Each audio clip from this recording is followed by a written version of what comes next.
Official level के आदमी को ये शोभा नहीं देता कि वो डायरेक्ट इनडायरेक्टली हमें वांट करे कि भाई ये खाली कर देना, 15-17 दिनों में आपके ऊपर बुलडोजर चल जाएगा। कटिंग के हम खिलाफ नहीं है, कटिंग होना चाहिए, एंक्रोचमेंट दूर होना चाहिए, अच्छी बात है, विकास होना चाहिए, अच्छी बात है, पर विनाश के रास्ते से विकास होगा तो शायद उसमें हम सहमत नहीं है।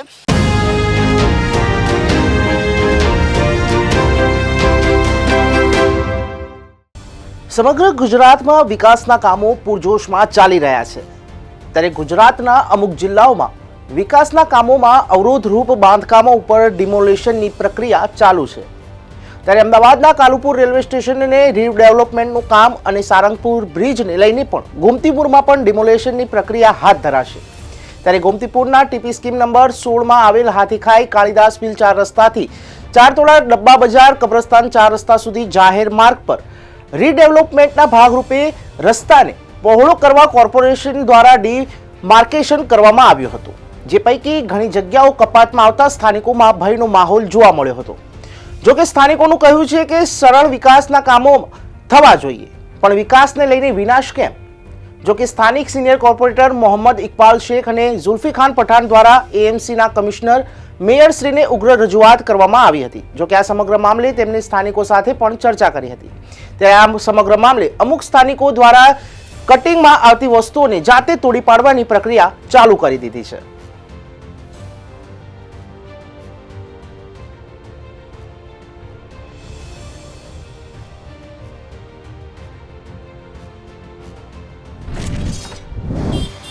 સમગ્ર ગુજરાતની અંદર જે રીતે ડિમોલેશનની પ્રક્રિયા ચાલે છે, ત્યારે અમદાવાદમાં પણ ડિમોલેશનની પ્રક્રિયા હાથ ધરવામાં આવી છે।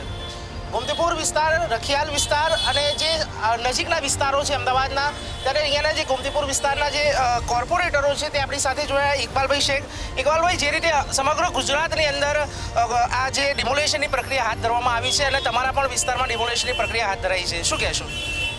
અમારા ગોમતીપુર વિસ્તારની અંદર ટીપી 16 શહેર કોટડા આવેલી છે, જેના અંતર્ગત આશરે 230થી વધારે કોમર્શિયલ અને રેસિડેન્ટ મકાનો રીડીપીના અમલમાં ઇફેક્ટ થાય એવા છે।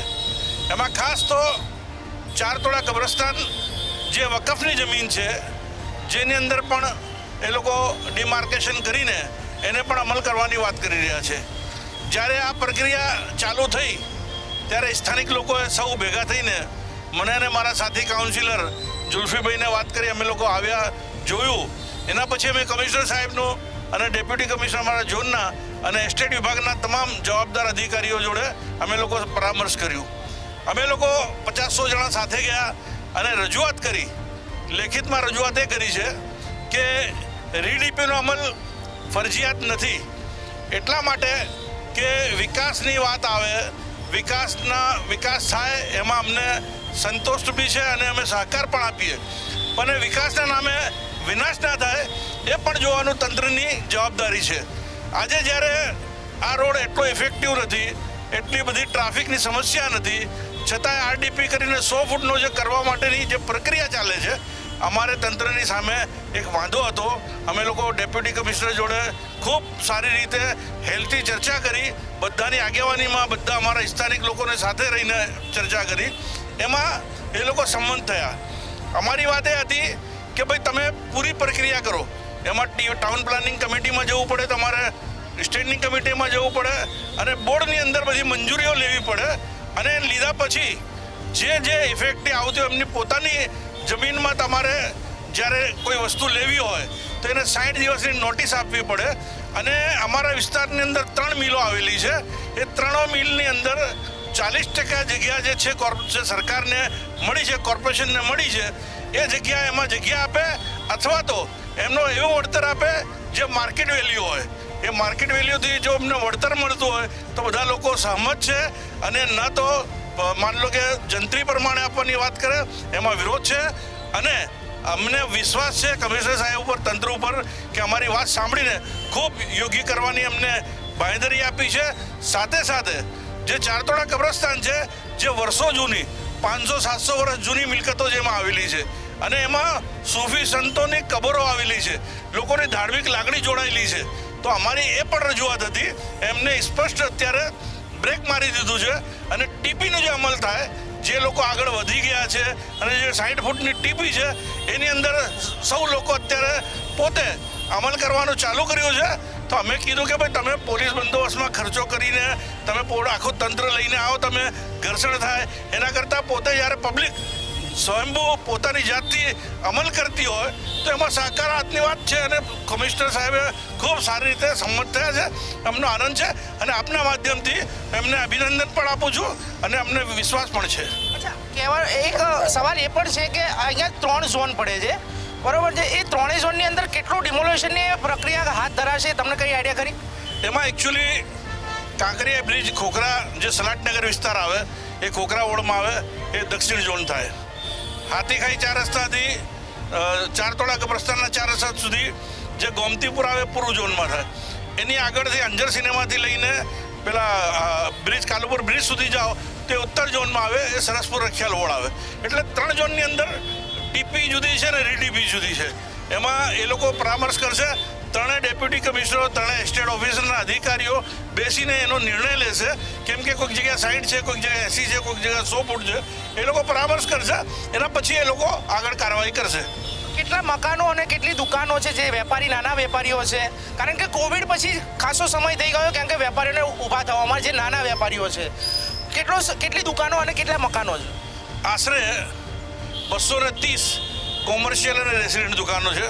અને હું માનું ત્યાં સુધી કોવિડ અને ધંધા રોજગારની બહુ જ કઠણ પરિસ્થિતિ છે. બન મિલના કામદાર લોકો રહે છે, રોજ લાઈન રોજ કમાવનારા લોકો રહે છે. અને જ્યારે ધીમે ધીમે પાટા ઉપર ગાડી આવી રહી છે ત્યારે સરકાર દ્વારા પોતે નોકરી આપી શકતી નથી, પોતે કોઈ બિઝનેસમાં સહકાર આપી શકતા નથી. અને જો સ્વયંભૂ લોકો પોતાની રીતે ધંધો કરતા હોય તો એમને સહકાર આપવો જોઈએ, અમારી લાગણી છે. ઝુલ્ફીભાઈ બી આપણી સાથે જોડાયા છે, જે અહીંયા કોર્પોરેટર છે. ઝુલ્ફીભાઈ, જે રીતે ડિમોલેશનની પ્રક્રિયા હાથ ધરાઈ છે, શું કહેશો, શું માંગ છે? આપના માધ્યમથી હું કહેવા માગું છું કે અમારા સિનિયર કોર્પોરેટર ઇકબાલભાઈ શેખ જોડે અને તમામ અમારા ગોમતીપુરના સ્થાનિક જોડે અમે લોકો મ્યુનિસિપલ કમિશનર સાહેબની પરમ દિવસે ટાઈમ લીધું હતું અને ડેપ્યુટી કમિશનર પણ હાજર હતા અને ટીડીઓ અને એસ્ટેટ ઓફિસરો બધા હાજર હતા. ત્યાં અમે ઇકબાલભાઈ સાહેબ અને બધા અમારા તમામ આગેવાનો જોડે વાત કરી કે ભાઈ અહીંયા જે રીડીપીનું અમલ છે એ સ્થાનિક જે છે એમને નુકસાન ના થાય એટલે જે એમને મુઆવજા મળે, અને મુઆવજા પણ અને સ્વયંભૂ તોડવા માંગે છે એ લોકો. તો અમારે તંત્ર જોડે એ જ માંગ હતી અને એ માંગ અમે સાહેબે અમારી સ્વીકારી છે અને અમે મદદરૂપ થવા અમારી એમને વિનંતી કરેલી છે, અમે ભલામણ છે. અહીંયા કોર્પોરેશનના અધિકારીઓ પણ આવીને ગયા છે અને એરા મારીને ગયા છે. ક્યારે ડિમોલેશનની પ્રક્રિયા હાથ ધરાશે એવી કોઈ જાણકારી ખરી? ડિમોલેશનની પ્રક્રિયા તો કંઈ ટાઈમ આપ્યું નથી, એ પોલીસ બંદોબસ્ત માંગે છે. ક્યાંક ઘર્ષણ પણ થઈ શકે ઝુલ્ફીભાઈ, એવું લાગે છે ખરી? ઘર્ષણની કોઈ વાત જ નહીં. અહીંયાની પબ્લિક જાગૃત છે. અહીંયા સ્વયંભૂ પોતાના હાથથી એ લોકો માંગણી અગર એમની સંતોષાઈ જાય તો પોતાના હાથથી એ લોકો તોડીએ. પણ મામલો એ છે કે જે રીડીપીનો અમલ છે અત્યારે એ લોકોને એમની માંગ સ્વીકારીને એમને જેમની પાસે ડોક્યુમેન્ટ છે એમને મુઆવજા અને વળતર અહીંયાના કરંટ રેટથી મળે એવી એમની માંગ છે. અહીંયાના જે સ્થાનિક લોકો છે તેમની સાથે પણ વાત કરીશું, જે વેપારી લોકો છે એમની સાથે વાત કરીશું. જે રીતે ડેમોલેશનની પ્રક્રિયા હાથ ધરાઈ છે, જે દુકાનો તોડવા માટે નોટિસો આપી છે, કેટલો સમય થયો ડેમોલેશનને આ જે નોટિસ આપવામાં આવી છે, ક્યારે આપવામાં આવી હતી, શું કહેશો? सबसे पहले तो मैं आपके चैनल के माध्यम से ये कहना चाहूँगा कि यहाँ पर जो आप देख सकते हैं गोमतीपुर का जो पट्टा आया हुआ है, जिसे हाथी खाई से लेकर डब्बा बाज़ार સુધી में तकरीबन काफ़ी मकान और काफ़ी दुकान हैं.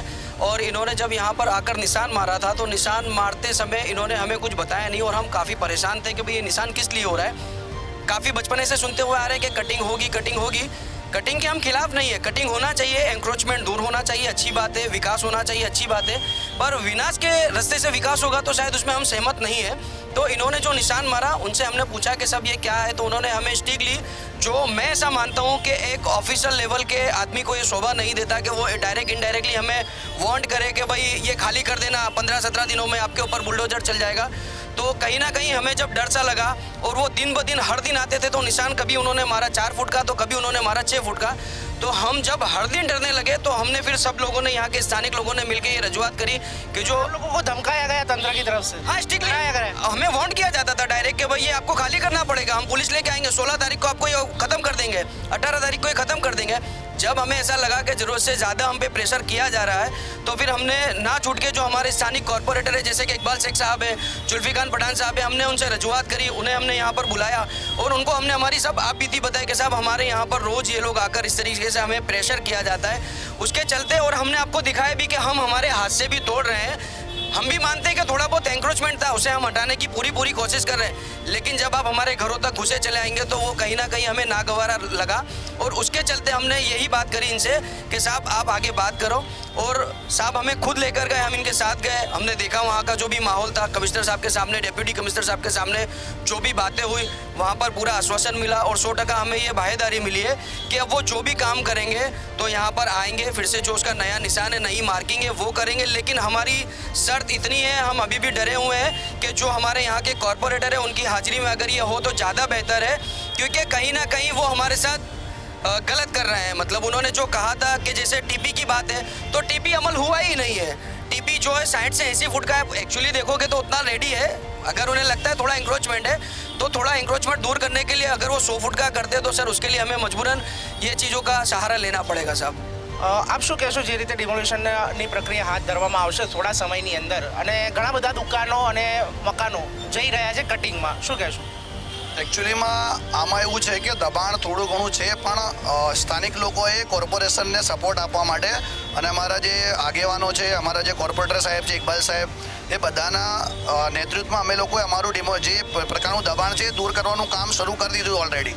હવે દબાણ તો અમે દૂર કરી દીધું છે પણ કોર્પોરેશન જે પ્રમાણે અમને અમુક સવાલોના જવાબો અમને નથી મળતા કે ભાઈ માનો કે માર્જિન તમે કેટલું લઈ રહ્યા છો, કયા પ્રકારનું જે 80 ફૂટ 100 ફૂટ આ બધી દુવિધાઓ અમારા મગજમાં છે। અમે ડેપ્યુટી કમિશનર સાહેબ જ્યારે મળ્યા તો તેમણે ખૂબ સરસ રીતે અમને વાત અમારી સાંભળી। ઇકબાલભાઈ હતા, જુલ્ફીભાઈ હતા, એ લોકોની આગેવાનીમાં અને એમણે આશ્વાસન આપ્યું છે કે એવું કશું નહીં થાય કે જે સ્થાનિક લોકો અસંતોષ અનુભવતા હોય ને એવું કામ કરવામાં આવે। તમને કોન્ફિડન્સમાં લઈને અને તમને સંતોષ થાય એ પ્રમાણે કામ કરીશું, એટલે એ પ્રકારની બાંહેધરી અમને મળી છે ત્યાંથી।